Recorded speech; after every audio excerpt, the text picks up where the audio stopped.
conversation. And so Nigantanatha Buddha is very pleased, having heard his disciple go and share his teaching with the Samana Gotama. And he says, well, excellent, excellent, Tapasi, well done you.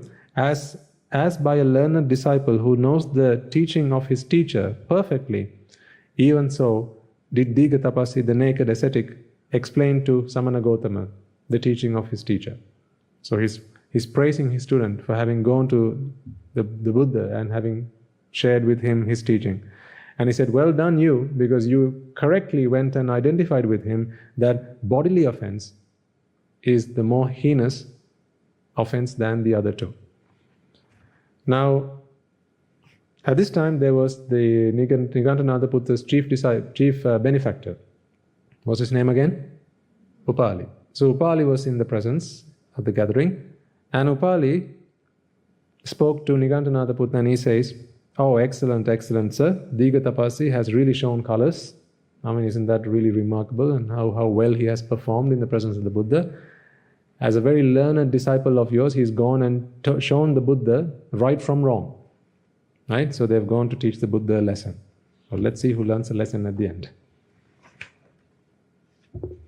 And then, not only does Upali praise this disciple of the Nigantanatha Buddha, Diga Tapasi, but he also says, you know, this is a very, so Upali is not just a benefactor, but he's a very talkative guy, and he also wants to, he likes to prove things.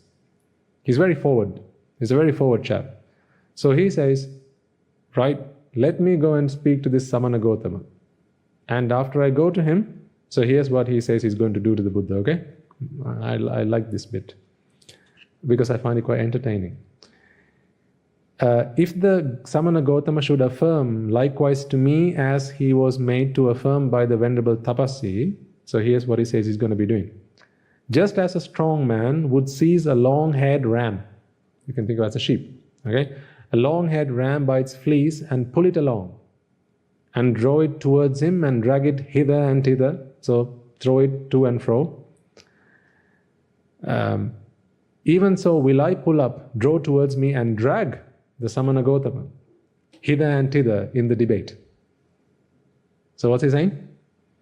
I'm going to walk up to him, I'm going to engage with him in debate, and I'm going to, just like a strong man would catch a sheep or a ram by its fleece and then throw it left and right and shake it up and down and to and fro, I'm going to do the same thing with the Samana Gotama in my debate with him.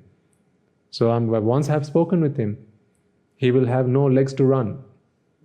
So this is what? Who's saying this? Upali. Little does Upali know what's await. what's going to be happening to him in a bit. So he doesn't stop there. He gives another simile. He says, or just as a sturdy distillery man would fling a huge distillery strainer.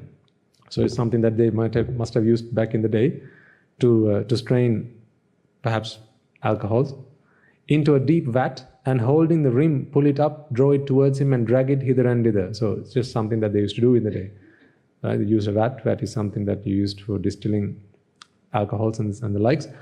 So just like a strong man would fling it to and fro and shake it up, out and about, I'm going to engage with the Buddha in debate and do just the same to him. Oh, and here's another one. Or just as an elephant of 60 years, not any old elephant, a 60-year-old elephant. I can figure out, kind of gather how old Upali might have been. So just as an elephant of 60 years plunges into a deep lake, and having done so, plays a kind of game called washing the hemp. So that's the name of the game. Even so will I sport, as it were, with the Samana Gotama. So he's saying, I'm going to engage with him in sport. I'm going to play with him.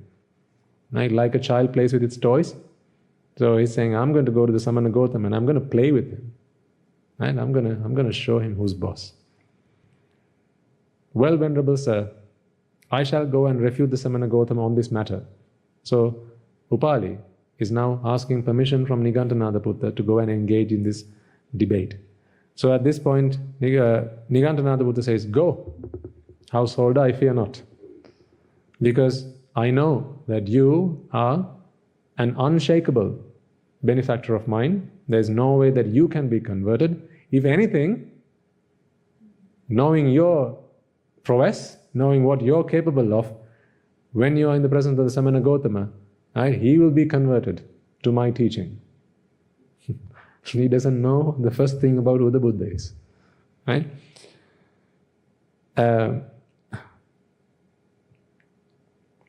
However, Digatapasi, because now he's already had a conversation with the Buddha, he realizes something, this is not right. Right? He's sensing this is trouble is aloof. Right? Something, this is not right, because he left a bad taste in his mouth last time he spoke with the Buddha. You can imagine that, right? Go into the presence of the man who has the greatest personality there is. Right? Just his presence and his radiance. The five ascetics, when they first met the Buddha, and coming towards him to preach the Dhamma, they couldn't stay the way they had made their minds up. We're not going to stand up, we're not going to show our veneration, we're not going to show any respect. But could they stay the way they decided when in the presence of the Buddha? No, of course not. This is merits walking on legs. This is infinite power, infinite wisdom, infinite compassion, radiating compassion on legs. Right? So you can't stay the way you want in the presence of the Buddha. So Tapasi says, Nigantanatha Putta, I'm not really sure about this. Maybe we shouldn't do that, right? Maybe we should call it a day. Perhaps we'll try another day. And then Nigantanatha Putta says, oh, don't you worry, Tapasi. Because Digatapasi says, it may be that the Buddha might convert Upali. And what happens if that happens? This is the chief benefactor, right? You know what people are talking about us these days, right? Similar kind of story. So time has a way of repeating old incidents. 2,500 years later, same thing again. Right? So don't go to him because they might convert you. You might have heard similar stories. Right? Don't go to him because they'll convert you, and after you're converted, then that will be disaster. That will spell disaster for us. We will not have any food to eat. We will not have robes. Or actually, no, they are naked, so they don't need robes. But at least they need food and places to dwell in. They won't get anything. So Nigantanatha Putta, he's not scared. He says, no, it's absolutely impossible. Tapasi, do not fear. It can never happen. It can never happen that Upali, the householder, should become a disciple of the Samana Gautama. But there is certainly a possibility of this, that the Samana Gautama might become a disciple of mine. So go, householder, refute the Samana Gautama. So in other words, engage with him in debate on this matter. Because if you don't go, then I'm going to go anyway. So you can go. So third time, 2-3 times Digatapasi says, sir, I think we ought not to be doing this. But on every occasion, Nigantanatha Putta says, no, fear not, let's go. So finally, what does Upali do? The best thing he's ever done in samsara. The best journey he's ever set foot. He goes. So in response and rising up from his feet, he respectfully saluted Nigantanatha Putta, passed him round to the right and proceeded to the mango grove where the Blessed One was. Approaching the Blessed One, he respectfully saluted and sat on one side. Thus seated, Upali the householder addressed the Blessed One as follows. Venerable Sir, did Digatapasi, the naked ascetic, come this way? So he obviously knows the answer. We're still asking the question. He came this way, householder, replied the Buddha. Had you, Venerable Sir, any conversation with him? Who's asking? Upali is asking. Who's asking from? The Buddha, yes. He said, yes, certainly. The householder and I had some conversation. Now, does the Buddha not know what the outcome of this conversation is going to be? He knows exactly what's going to happen at the end of this conversation. But, so you see, this is like a mother with a little child. Right? A mother with a little baby, a little infant. Little does he know who he has come to refute. Little does he know that he's made the best journey he's ever made in his life, in entire samsara. Little does he know that this man is not going to walk away the same way he came here. The Buddha knows this, but Upali doesn't. Certainly not yet. So when he had finished, Upali the householder said to the Blessed One, So the Buddha relates the conversation they had, and at the end of that, Upali says, well, excellent, Venerable Sir.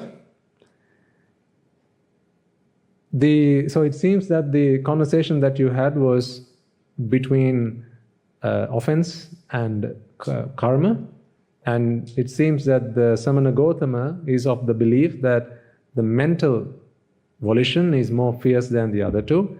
But my teacher, who is Nigantanatha Buddha, his teaching is that bodily offense is more heinous and more severe than the other two. Are you willing to engage with me in a debate? Who's asking? Dupali.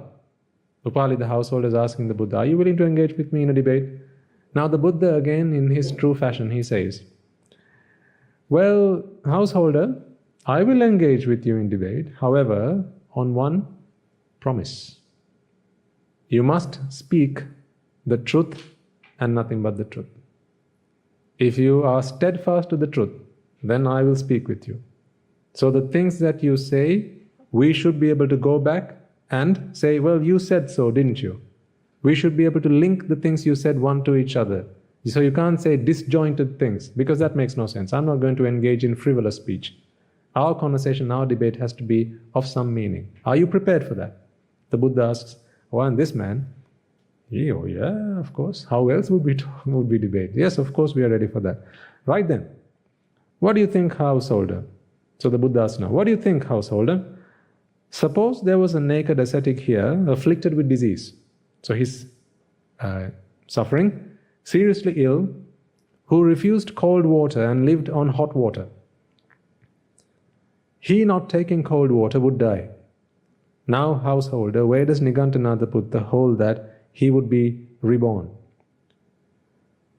So it used to be that these Nigantas, in the day, they do not take hot water, or cold water rather. They don't take cold water. They only take hot water. But this man, there's a man who's sick. So the Buddha is asking, let's say one of your folk, they're ill, they're indisposed, and to cure this, you have to take cold water. But this man does not take cold water, and he dies. According to Nigantanatha Buddha's teaching, where is this man going to be reborn? Okay? So then he says, Venerable Sir, there are deities who are known as mind attached. In the Pali it says Mano Mulika. There is he reborn. For what reason? Because, Venerable Sir, he dies with mental attachment. So Upali says, because he has died with mental attachment, he is going to be born in a world that is with deities who are mind attached. Now the Buddha says, oh, hang on. Upali, please think back to what you said earlier. You said that bodily offense is more severe than mental offense. So now how can you be saying that based on his mental attachment, where he's been reborn has been determined? Because if anything, based on what you said earlier, he should be born somewhere which is in line with his physical action, not his mental attachments. So when the Buddha said this,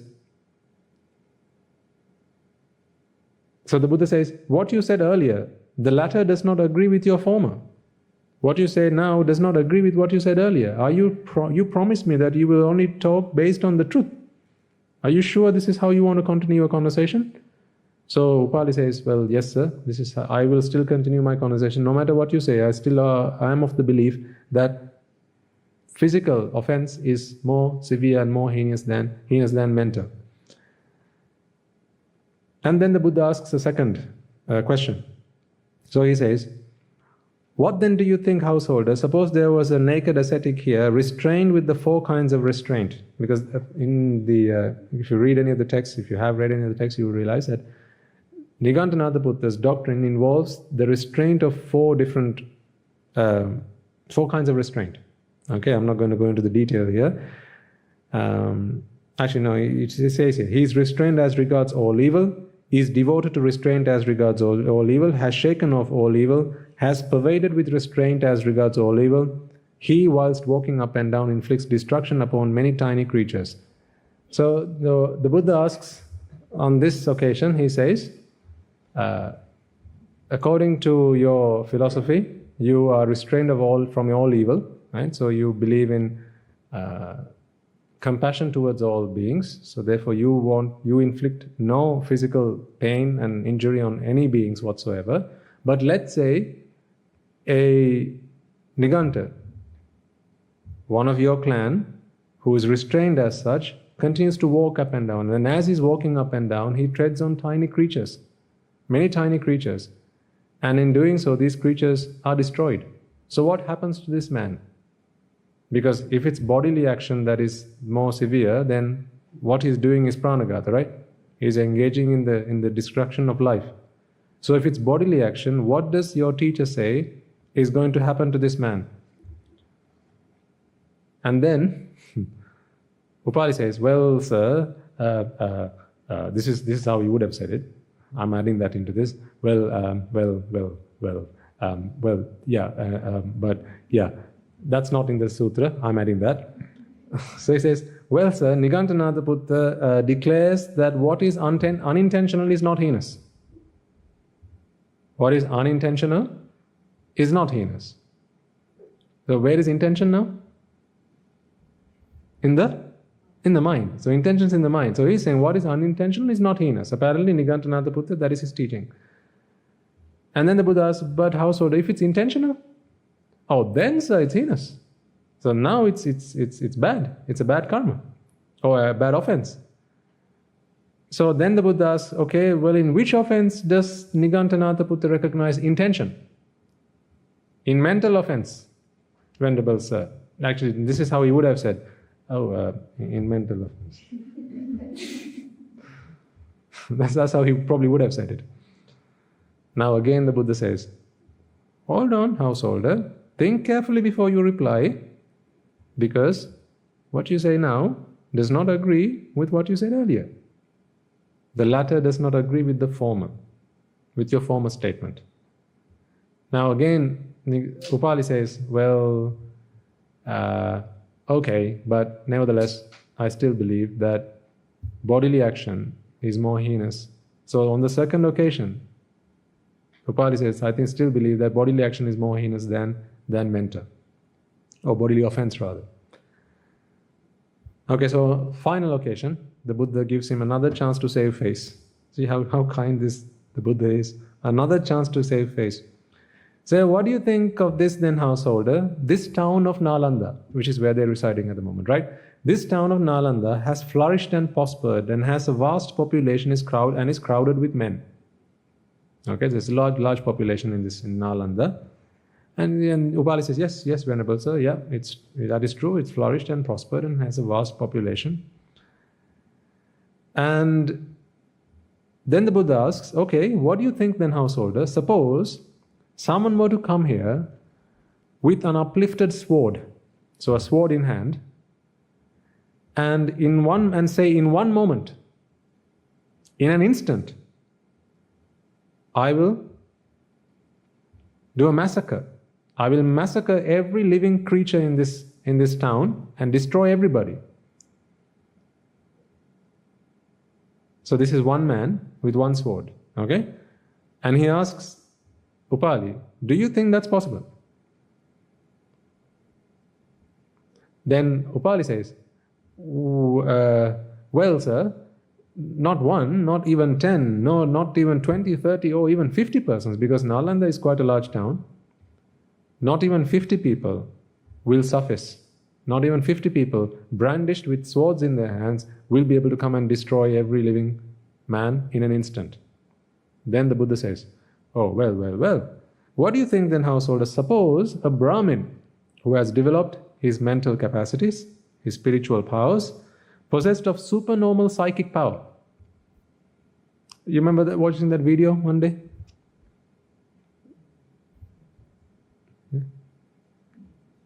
Yeah. So supernormal psychic powers and mastery of the mind were to come here and say, this town of Nalanda I will reduce to ashes by one thought of intense hatred. So what if a Brahmin comes and says that, do you think, householder, that this Brahmin will be able to do that? The Buddha asks. Then Upali says, sir, not just one Nalanda. One Brahmin with his psychic powers could destroy not just 10, 20, 30, even 50 Nalandas. So Nalandas being not Nalanda College, Nalandas being the towns. Right? So because previously what did he say? Not one man, not 10, 20, 30, not even 50 men brandishing swords could come and destroy one Nalanda. But now he's saying, not one Nalanda. One Brahmin with supernatural psychic powers could come and destroy 10, 20, 30 or 50 Nalandas in one thought with intense hatred. Now again, what does the Buddha say? Hold on. Householder, think carefully before you reply, because what you say now does not agree with what you said earlier. Because what did he say earlier? That physical offense is more powerful than mental offense. But what are you saying now? Mental action is more powerful than physical action. So I think there's another example. I'm going to skip that just in the interest of time. You can find this sutra on the in the Tripitaka or in the, of course you have to find it in the Tripitaka. Where else would you find it? It's also available on the internet if you just do a quick search. So ultimately, so there's a fourth example the Buddha goes in. I'm not going to talk about that in the moment. Now again the Buddha says, well, householder, think carefully before you answer. The latter does not agree with your former statement. And on all four occasions, the Buddha was able to prove to Upali that his view, his belief was flawed. And then finally, Upali says, Venerable Sir, with your very first illustration, not the second or the third, with your very first, because this is a wise man. This is an intelligent chap. He's an intelligent chap. With your very first illustration, I was satisfied and delighted with the Blessed One. Okay? Nevertheless, I'm glad that he continued this conversation. Okay? Because that's why, that conversation allowed us to witness the compassion and the wisdom of the Buddha. Nevertheless, as I wish to hear the Blessed One's beautiful expositions of these problems, I thought of contradicting the Blessed One. So why did he contradict? Because he wanted to hear the Buddha continue his exposition. He was impressed by the first illustration and he was converted with the first illustration, but he just wanted the Buddha to continue. And then he says, excellent, Venerable Sir, excellent. It is, Venerable Sir, as if a man were to set up right that which was overturned, or were to reveal that which was hidden, or were to point the way to one who had gone astray. Where else have you heard this? Pretty much everywhere. Everywhere you see someone being converted from their set of beliefs to that of the Buddha's teaching. You will see this appear time and time again, even in the Piritpota. Angulimala or Alavaka, in the Alavaka Sutra you will find this. Or to hold a lamp, or were to hold a lamp amidst the darkness, so that those who have eyes may see. Even so has the doctrine been expounded in various ways by the Blessed One. I too, Venerable Sir, take refuge in the Buddha. What did he come now to do? What did he come to do? To convert the Buddha. See what he's saying now. I, Venerable Sir, take refuge in the Buddha, the doctrine and the order which being the Sangha. May the Blessed One receive me as a follower, as one who has taken refuge from this very day to life's end.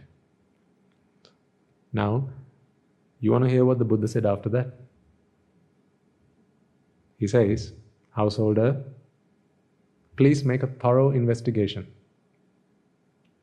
It is good for a distinguished man like you, because Upali is no ordinary man. Right? He's a very respected, well-to-do, affluent person in society. He's the chief benefactor of the Nigantas. So you can imagine there was a large population of Nigantas. And for this man to be the chief benefactor, you know how much power Anathapindika had, how much money he had, right? He was a very wealthy man. So this is the same, except in the Niganta Nathaputta's order. So it is good for a distinguished man like you to make a thorough investigation before you convert. Venerable sir, now this is the Upali replying to the Buddha. Venerable sir, I was satisfied with what you said before, when you gave me those illustrations, and I realized that I was wrong in the way I was thinking. But now, having listened to what you said about think twice before you convert, think twice before you go and say that I have now listened to the Buddha's teaching and I am now a disciple of the Buddha and so on and so forth, I am still more satisfied and delighted with the Blessed One because he cautions me. He cautions me, householder, make a thorough investigation. It is well for a distinguished man like you to first make a thorough investigation.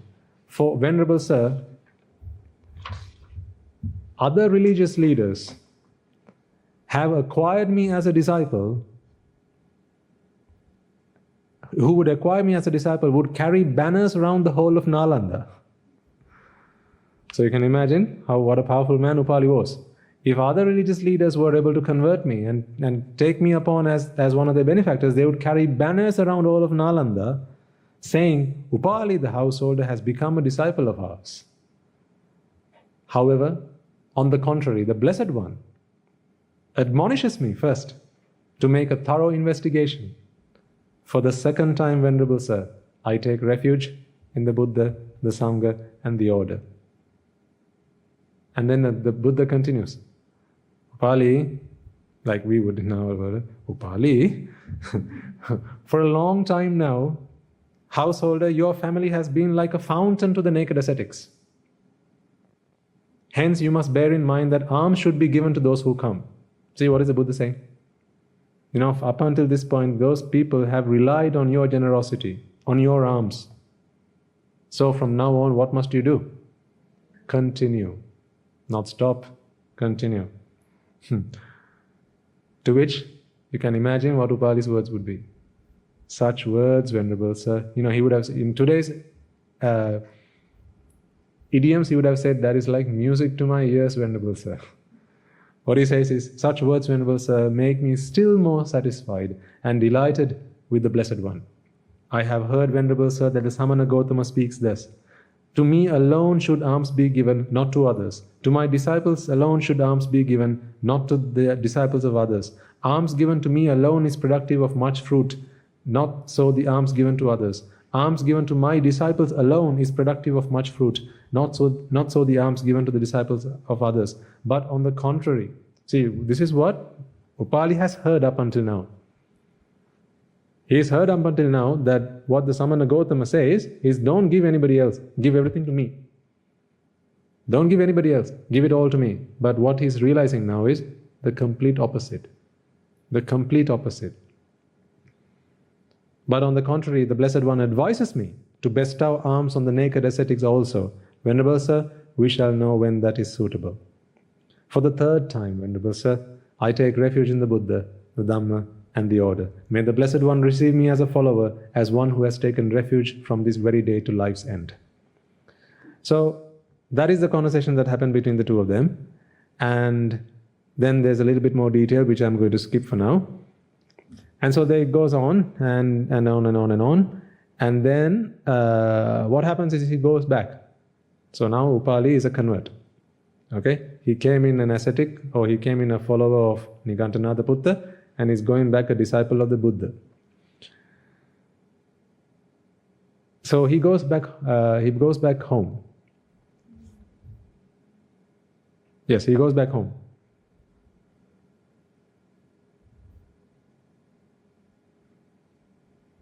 Then Upali, the householder, having thus in the dispensation of the Exalted One seen the truth, attained to the truth. So the Buddha also gives him a sermon, and now he becomes a Sotapanna. Having attained to the truth, comprehended the truth, penetrated the truth, overcome doubt, cast off uncertainty, and gained full confidence without dependence on another. Parato gosa pratya. Or in other words, parapratya rahita.